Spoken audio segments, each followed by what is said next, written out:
la oportunidad de conocer pues todos estos expertos y hablar entre colegas y compartirnos acá este espacio de mejores prácticas en momentos complejos de país, en momentos complejos de cartera. Por fortuna ya la vemos un poquito aplanando, los clientes reaccionando, y qué rico que podamos cerrar el año mejor.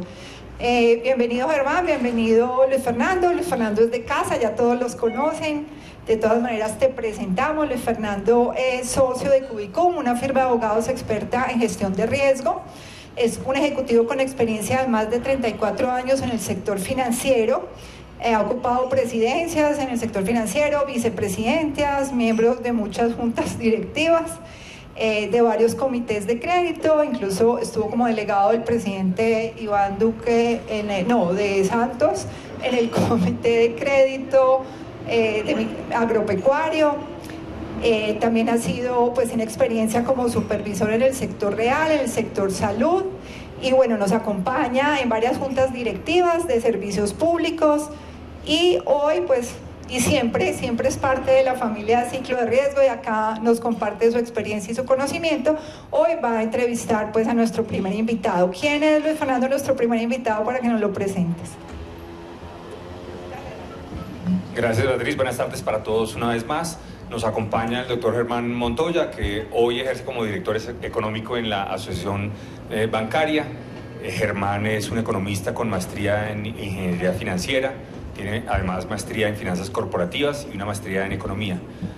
Se ha desempeñado anteriormente como consultor del DNP, investigador de ANIF, economista jefe de Telefónica para Colombia. Es además catedrático y columnista de opinión. Es para nosotros, Germán, no solamente una alegría, sino un orgullo estar acá contigo esta tarde para que nos compartas tus apreciaciones frente a algunas preguntas que, como Beatriz lo anticipó, giran alrededor de lo que significa nuestra economía hoy, a nivel macro, el entorno,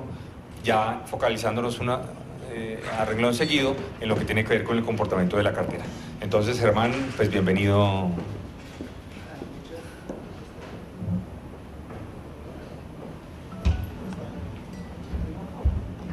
Aló, sí. Nada, muchísimas gracias por la invitación.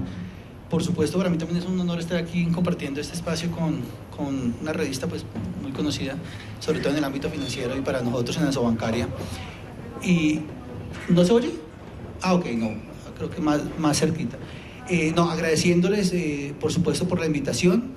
Para nosotros es un espacio muy útil aquí poder compartir con una revista muy conocida para nosotros también como de Ciclo de Riesgo, y por supuesto prestos a compartir la visión que de Asobancaria tenemos, que como decías un contexto bastante complejo, bastante enrarecido. Entonces muchas gracias por la invitación. Bueno, entonces entremos en materia. La primera pregunta, Germán, para darnos contexto a todos: ¿cómo ves tú el entorno en términos de riesgo país? ¿Cuáles son esas condiciones económicas, políticas, sociales incluso, como las que puedan tener mayor impacto en los resultados de este año para la banca, comparados por supuesto con lo que sucedió en el 2023, y especialmente en todos los resultados de la banca lo que tiene que ver con indicadores de cartera de crédito? Bueno, creo que son muchas preguntas en una. Voy a intentar un poco tratar de contestarlas. Yo creo que lo primero que hay que decir es que estamos en uno de los ciclos crediticios bajistas más largos que ha experimentado Colombia, quizás en el último siglo. Yo diría que en las últimas 2 o 3 décadas, que se ha venido gestando en los últimos años, y creo que valdría la pena, para contestar un poco la forma en que me estás preguntando, poner un poco de contexto. La economía después de la pandemia venía o presentó en los años 2021, 2022 un boom muy importante. Veníamos de un exceso de ahorro tras la pandemia, veníamos de un impulso muy grande del sector externo a través de un crecimiento bastante dinámico en remesas, también de una política fiscal que tras la pandemia continuó siendo muy expansiva, y por supuesto una política monetaria acomodaticia que tuvo que acomodarse para darle impulso a una economía que estaba en recesión. Colombia no era muy diferente a los países vecinos, y tanto la política fiscal como monetaria pues contribuyeron a un impulso.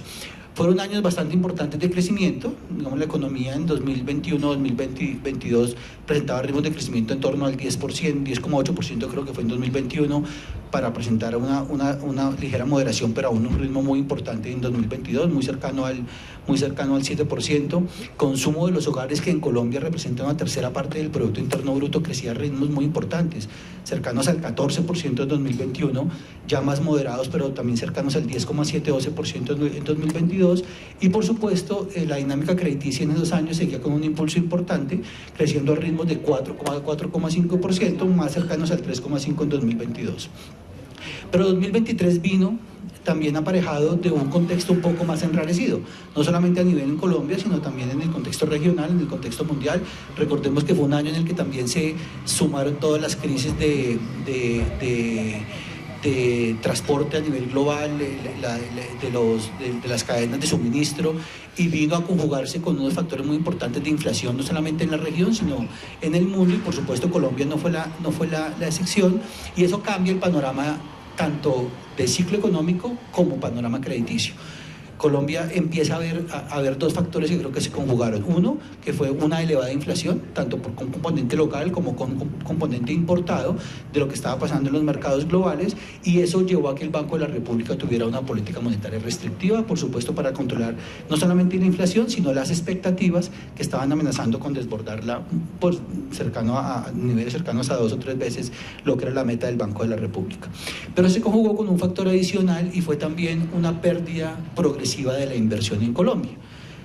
En Colombia la inversión estaba alrededor de más o menos el 28-30% del PIB, que es lo más o menos el promedio histórico, y se vino a la mitad, empezó a reducirse de manera sostenida. Hoy está a niveles más o menos del 14-15%. Entonces, cuando tenemos una economía que tiene un nivel de inflación elevado,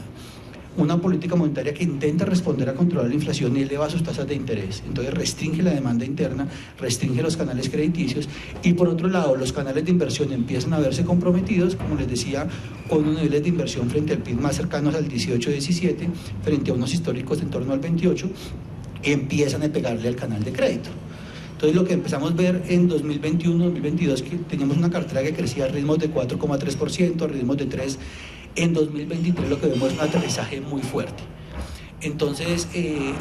por supuesto, aquí en Colombia, tanto el canal de crédito como el canal de crecimiento de la demanda interna tiene una correlación muy alta. Entonces, en la medida en que el PIB en 2023 presenta un aterrizaje tan fuerte, cayendo del ritmo de 7,8 en 2022 a ritmos cercanos al 0,6% en 2023, por supuesto, eso también le pega al consumo privado,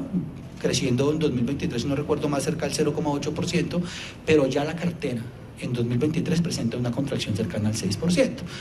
Y precisamente por los dos canales que les menciono, uno por el componente el fuerte ajuste de la inversión que le pega a la cartera comercial, pero también por el otro lado con un consumo privado que ya no crece a ritmos del 6%, sino exiguamente a niveles del 0,5, 0,6, por supuesto te frena también el canal crediticio en consumo, y la cartera de consumo empieza a contraerse. Entonces, cuando tú tienes cartera comercial y de consumo que pesan alrededor del 60% de la cartera total, contrayéndose, entonces vemos que en 2023 el canal crediticio es una de las primeras señales de que la economía presenta un aterrizaje muy fuerte y empieza a verse comprometido el canal de crédito. Entonces yo creo que la primera lección de eso, para un poco contestar tu pregunta, es: tenemos un primer impacto en tamaño en este contexto, de un ciclo bajista, como te decía, bastante largo, y es una cartera que presenta contracciones, ¿sí? Y contracciones que preocupan en el ámbito comercial. Hay sectores que llaman más la atención que otros, con indicadores de cartera bastante inquietantes, como es el sector agropecuario, que también viene golpeado por el fenómeno del Niño, que se presentó a finales de 2023, pero también sectores como el sector construcción, por ejemplo, que ha venido también recogiendo un poco el lastre de lo que está pasando con el segmento de vivienda, y otros segmentos que se han venido deteriorando y que han permitido que la cartera comercial no despegue como esperábamos, pero que también, aparte de todo, el microcrédito, que es un sector muy elástico al ciclo económico, quizás es uno de los segmentos de mayor riesgo. Entonces, cuando la economía crece, el sector de microcrédito también intenta despegar, pero cuando la economía se contrae, el microcrédito es muy elástico también a los ciclos bajistas. Entonces también vemos un microcrédito también contrayéndose y presentando dinámicas bastante desfavorables. Entonces, como para resumir, un primer canal, que es el canal de, digamos, una dimensión de tamaño, una cartera contrayéndose a ritmos del 6% en 2023, y un 2024 que no ha sido muy diferente, y que nos lleva a una segunda dimensión que me gustaría compartirles, y es lo que estamos viendo en materia de rentabilidad. Y es que en un contexto tan desafiante como este, por supuesto, los bancos, el sector financiero y los establecimientos de crédito tienen que aprovisionarse, de hecho lo exige la regulación, y esos niveles de aprovisionamiento que llevaron a que precisamente el sector pudiera responder y ajustar un poquito el grifo del canal de crédito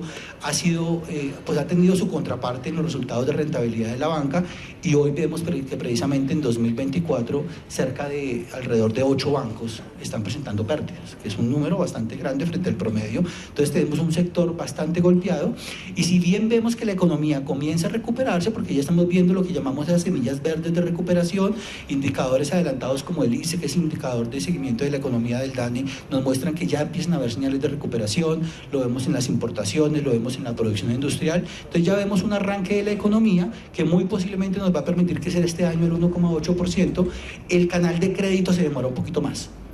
Si bien las tasas de interés del Banco de la República empiezan a descender,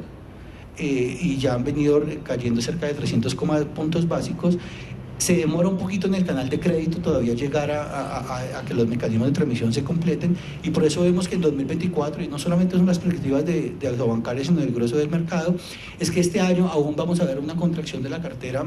cercana al 1,7%, pero las perspectivas, digamos, son positivas. Son positivas en materia de cartera comercial, en materia de cartera de consumo. Creemos que la economía, en la medida en que empiecen a hacer un tránsito hacia una recuperación un poco más modesta, digamos, hacia 2025, una economía creciendo a ritmo de 3%, creemos que la cartera va a comenzar a destacar también. Perfecto, pues creo que son clarísimos esos primeros dos mensajes que me envías frente al tema de tamaño primero y frente al tema de rentabilidad segundo. Entre otras porque yo creo que a cualquier país le conviene un sistema financiero sólido, un sistema financiero absolutamente solvente en términos de su fortaleza patrimonial y la capacidad que tenga de absorber esos ciclos económicos en cuanto al deterioro normal de cualquier ciclo productivo. Ahora, en segundo lugar,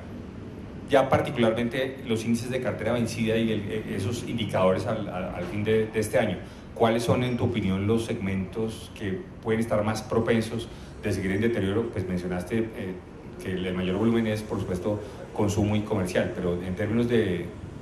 cartera vencida, ¿cómo es este último trecho de la...? Sí, yo creo que esa es una tercera dimensión. Mencioné la dimensión de tamaño, la dimensión de rentabilidad, sin duda la otra dimensión en la que esta coyuntura tan complicada le ha venido pegando al sector tiene que ver el riesgo.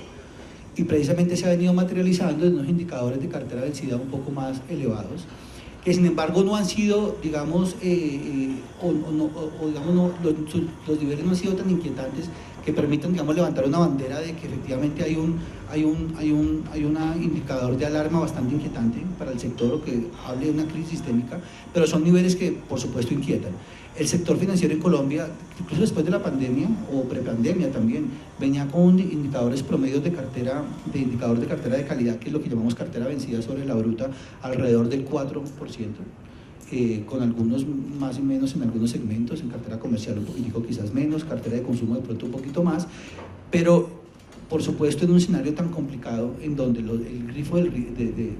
crédito empieza a cerrarse precisamente porque vemos unos mayores niveles de riesgo con unas tasas de interés también bastante más elevadas, empezamos precisamente a ver unos indicadores de calidad que empiezan a llegar al 4.8%, 4,9%, que son de hecho bastante inquietantes. Aquí tengo algunas cifras que pedí, las últimas actualizadas aquí en el equipo, y lo que estamos viendo precisamente es que en cartera de consumo, por ejemplo, que presentó unos indicadores bastante importantes, vamos a tener indicadores de calidad cercanos al 7,6%, que no hemos visto en décadas en Colombia. Entonces eso por supuesto es importante y nos habla precisamente también de esa contracción en la cartera de consumo. Pero como te decía, las perspectivas en materia de riesgo también son favorables. Y de hecho van a permitir que los indicadores de calidad empiecen otra vez a converger a niveles este año quizás de 4,7, 4,6, pero sí estamos apuntando a que retornemos a niveles más cercanos al 4% para 2025. ¿Qué nos va a permitir eso? ¿O cuáles son los factores que están detrás de pronto de esas perspectivas más positivas? Primero, que los canales de crédito van a seguir completándose. El Banco de la República va a continuar con su tipo de descenso. Tenemos una tasa del Banco de la República hoy en 9,75, ha venido cayendo 300 puntos básicos, y apuntamos a que al cierre de año quizás de pronto otros 25-50, pero sí que llegue con corte a 2025 a niveles del 5%. Entonces, a pesar de los rezagos en los mecanismos de transmisión, lo que vemos es que las tasas de interés van a continuar llegando a los mercados y eso va a permitir, en particular para el consumo, que es el que ha venido más estrecho, poder tener indicadores de cartera vencida un poco más holgados. Y paralelamente a eso, es importante mencionar, el sector financiero ha hecho un gran esfuerzo. Hace un gran esfuerzo para que en un contexto tan complejo y tan enrarecido como este, el bolsillo de los hogares y sobre todo el segmento de vivienda, que fue donde comenzamos a ver los primeros descensos, pues tengan unos mejores alivios, y vimos que precisamente este año el sector financiero de forma unilateral empezó a reducir sus tasas de interés en el segmento de vivienda, incluso anticipándose a las disminuciones que preveíamos del Banco de la República, y esos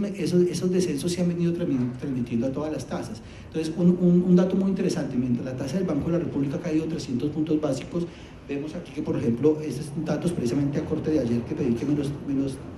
los tuvieran, las tasas de tarjeta de crédito han caído cerca de 1000 puntos básicos, o sea, cerca de 3 veces lo que lo ha hecho la tasa del Banco de la República. Las tasas de cartera comercial han caído cerca de 500 puntos básicos, cerca de 1,8 veces lo que ha caído, igual en todos los segmentos, cartera de vivienda cerca de 500 puntos básicos también. Entonces, como para concluir, los mecanismos de transmisión y la política monetaria del Banco de la República ha venido haciendo su tarea. Los bancos, por su lado, han venido también anticipando reducciones de tasas, por supuesto de forma unilateral y una decisión, pues, digamos, autónoma de cada entidad, pero que ha venido materializándose en particular en el segmento de vivienda, que ha sido un segmento bastante golpeado, con tasas de interés mucho más positivas, que desde luego van a permitir que esas perspectivas positivas de cara a 2025 en materia de calidad puedan materializarse. Entonces, esperamos unos niveles más benignos, en torno al 4,2% para el próximo año. Sin duda, muchas gracias. Y mencionas dos elementos que permíteme los profundizo. Lo que tiene que ver con la transmisión, la velocidad de transmisión de tema de tasas de Banco de la República con la banca comercial, y los esfuerzos unilaterales que en una economía de mercado como esta, pues uno obviamente privilegia los esfuerzos y las decisiones empresariales más que una orientación, una iniciativa de planificación estatal o gubernamental. Y lo que pueda significar incluso, que me anticipo con esto a la tercera pregunta, lo que tiene que ver con el pacto por el crédito. De alguna fuente, en un evento estos días, mencionaban que la población de Colombia con acceso a crédito es de no más del 35%. Y parte del esfuerzo del pacto por el crédito que suscribió recientemente la banca con el gobierno giraba en torno a un enorme reto de colocar alrededor de 55 billones de pesos adicionales. Cuéntanos un poco desde tu visión en Asobancaria, pues hasta donde puedas, los entrelíneas de ese pacto por el crédito, cómo empezó la ejecución, qué dificultades ha tenido, cómo se ha fortalecido el sistema financiero para cumplir ese reto que no es menor, y creo que todos estamos esperando que esa pueda ser una palanca de reactivación del crecimiento económico en el muy corto plazo. Sin duda, creo que mencionaste algo muy importante. Y es que si bien Colombia ha tenido avances muy importantes en inclusión financiera, por el lado, digamos, del acceso,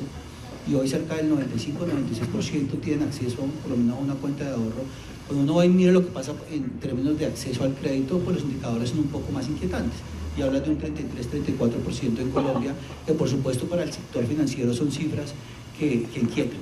Inquietan básicamente porque somos conscientes de la importancia del crédito para apalancar el crecimiento económico. Y por eso este tema del pacto por el crédito también surge en un contexto complicado como este,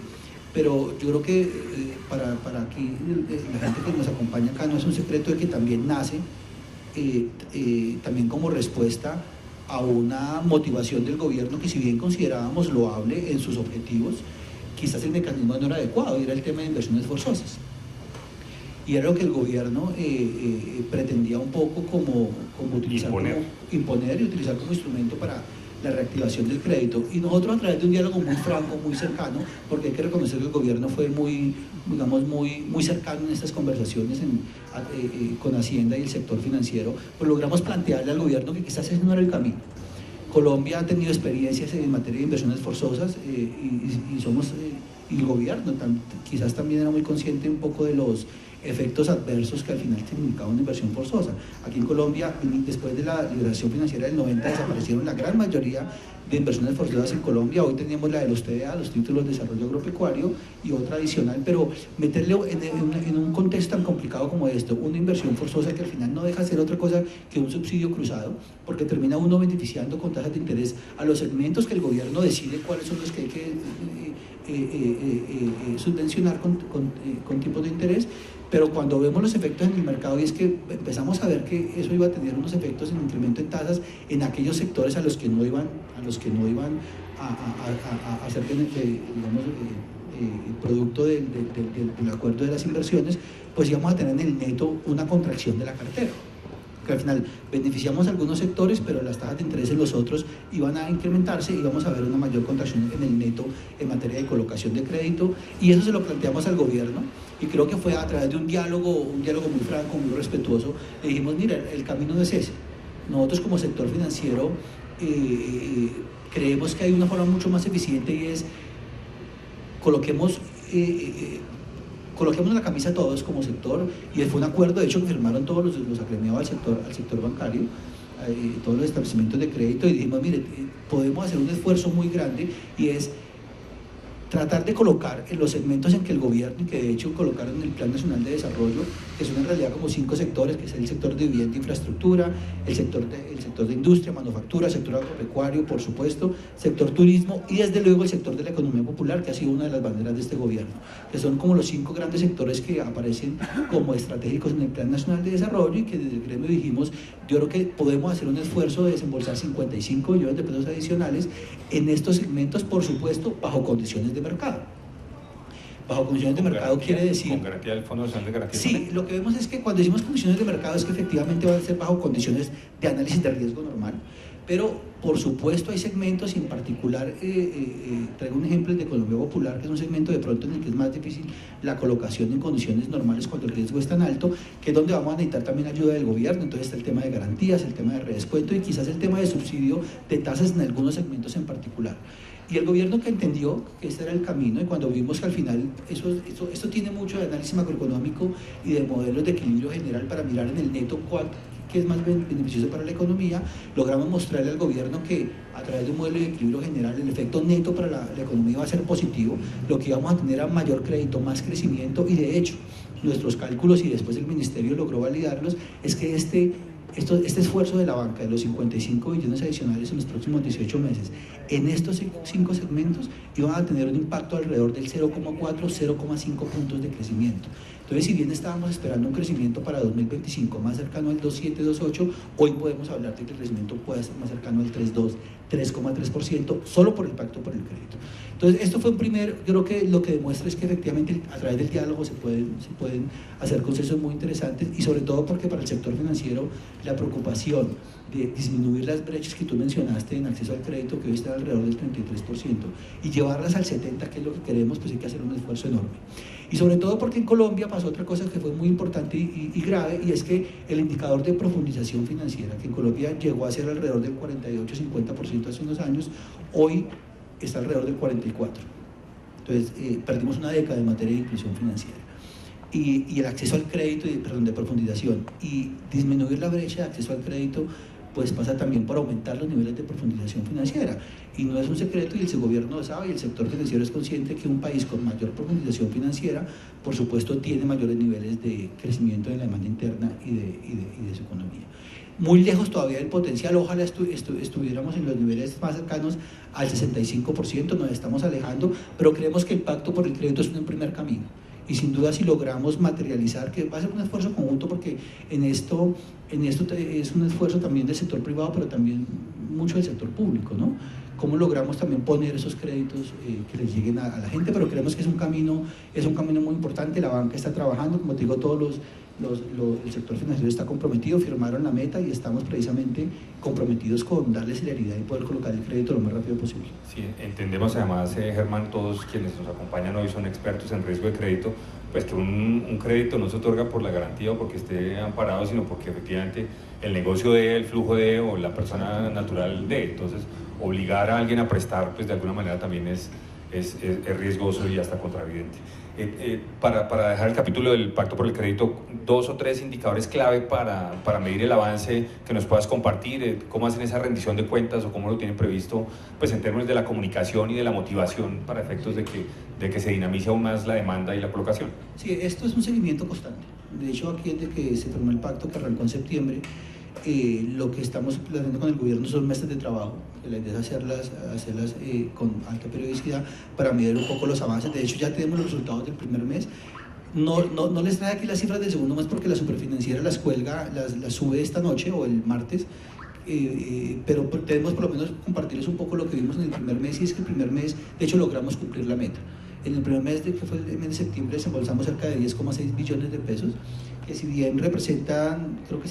no representa más del 4% del objetivo, pero sí está cercano al 110% de la meta de lo que queríamos para el primer mes. Entonces, lo que estamos haciendo para responderte a tu pregunta es que todos los meses precisamente vamos a tener una rendición de cuentas de cómo va el Pacto por el Crédito. Los resultados del primer mes fueron bastante positivos. El sector de vivienda e infraestructura logramos desembolsar cerca de 2 billones de pesos, lo que el sector manufactura cerca de unos 6,7 cercanos a los 7 billones,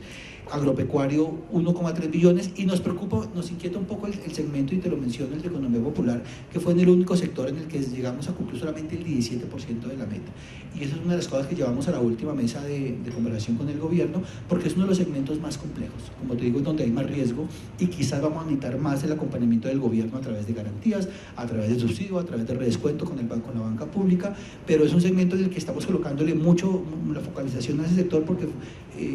en el primer mes fue el sector, como te digo, el único que no se cumplió la meta, y que es la bandera del gobierno, y que de hecho es lo que queremos también como sector financiero, lograr cumplir con esos 4 billones, 5 billones que queremos dentro del paquete grande de los 55. Entonces, para responderte de forma sintética, vamos a tener mesas de trabajo, todos los meses vamos a tener seguimiento precisamente a través de KPIs de cómo van los desembolsos por sector y por segmento, y creemos que la cosa va bien. Esperamos que los datos del segundo mes que nos muestra la Superfinanciera, que les hubiera querido compartir, pues nos muestren que efectivamente vamos a avanzar. Pero lo que te quiero decir con eso es que la banca está comprometida, y los resultados del primer nos muestran que efectivamente pudimos incluso en el agregado, si bien en el sector de economía popular nos falta, en el agregado llegar al 100% de la meta es una buena noticia, y creemos que vamos bien encaminados. Y permíteme, hago un comentario editorial y una infidencia. Nos acompaña en el auditorio un compañero de gobiernos anteriores, presidente de Banco Agrario, y en esa época, en lo que refiere a economía popular, en lo que uno no puede caer es en que esos créditos a población vulnerable no pierdan su condición de créditos, y que no haya un riesgo moral involucrado de que los beneficiarios del crédito entiendan que es una donación o una subvención o un regalo y no un crédito. Un saludo para mi compañero de batalla anterior, ya ustedes saben quién es. Y la última pregunta, Germán, la inteligencia artificial se ha convertido pues en el tema más sexy de cualquier conversación de negocios. ¿Cómo ves tú, dónde crees que veremos en el corto plazo las principales transformaciones en inteligencia artificial? ¿Por dónde se puede comenzar y por dónde poner el foco para no perderse como en ese bosque tan atractivo? Bueno, una pregunta, creo que pertinente e interesante, porque pues está el tema de la IA. Es un tema que nos cogió por sorpresa hace como 2 años, pero los niveles de desarrollo y de crecimiento que estamos viendo pues van a un ritmo bastante importante, no solo en el sector financiero, sino en todos los segmentos digamos, de la sociedad. Y por supuesto, pues el sector financiero no es la excepción. Aquí estamos digamos, seguros de que la digitalización en los procesos y los productos son la base de la operación, y creo que la inteligencia financiera de hecho ya se ha venido incorporando en el sector financiero, y yo creo que hay como tres áreas en las que podría señalar.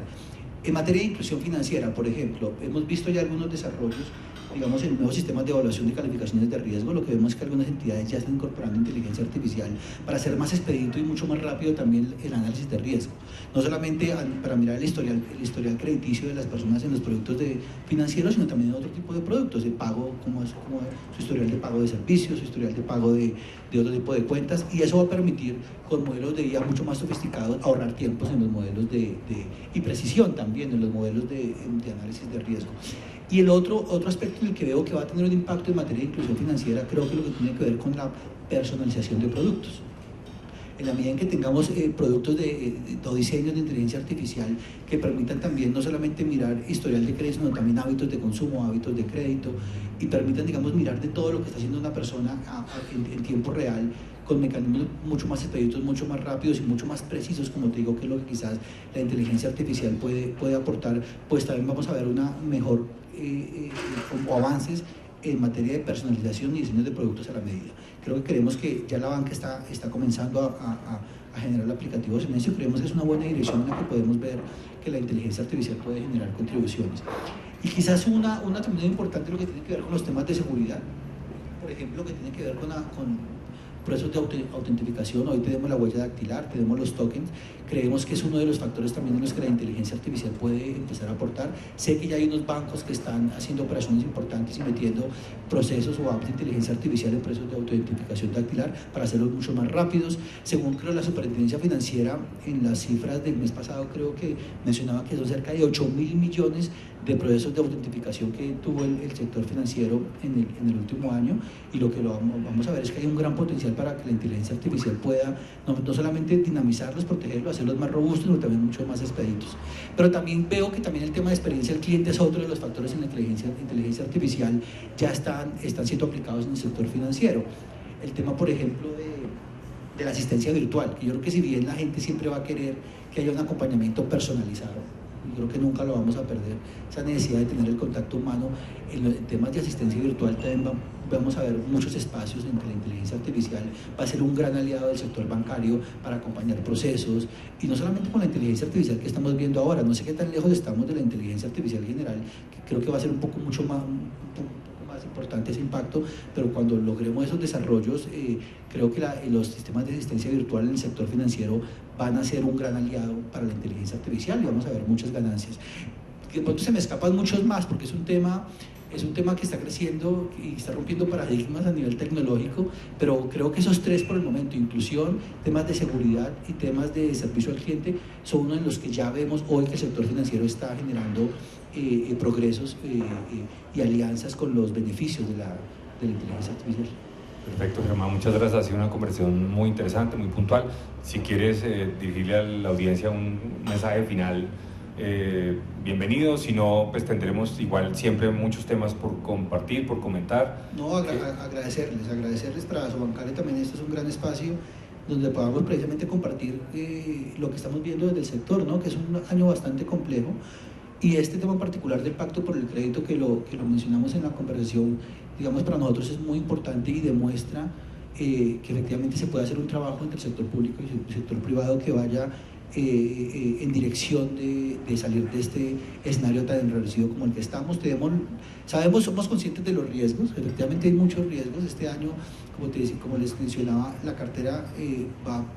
a continuar en terreno negativo, el crecimiento esperamos que empiece a repuntar, pero vemos que para 2025 la cosa pinta mejor, vemos un panorama mucho más benigno, pero por supuesto hay que trabajar. Los riesgos no solamente en el panorama local, sino en el panorama externo también están, y no sabemos qué esté pasando con todo esto que está pasando en el mundo, cuál puede ser el coletazo de los factores externos, del crecimiento de las economías desarrolladas, de lo que pueda pasar en Estados Unidos, y al final también el tema geopolítico. Pues Colombia no está exento de los coletazos de una crisis que nos pueda pegar en el crecimiento de la demanda interna, pero aún así creo que lo que hay que hacer es ser positivos. Del sector financiero lo somos, y con las herramientas que tenemos a la mano estamos trabajando precisamente para tener una recuperación mucho más dinámica, si no quizás este año, pero sí que el sector financiero tenga un 2025 con resultados mucho más satisfactorios. Te agradezco mucho, y con esto yo creo que damos por finalizada esta primera conversación. Muchísimas gracias nuevamente. A ustedes, muchas gracias por la invitación.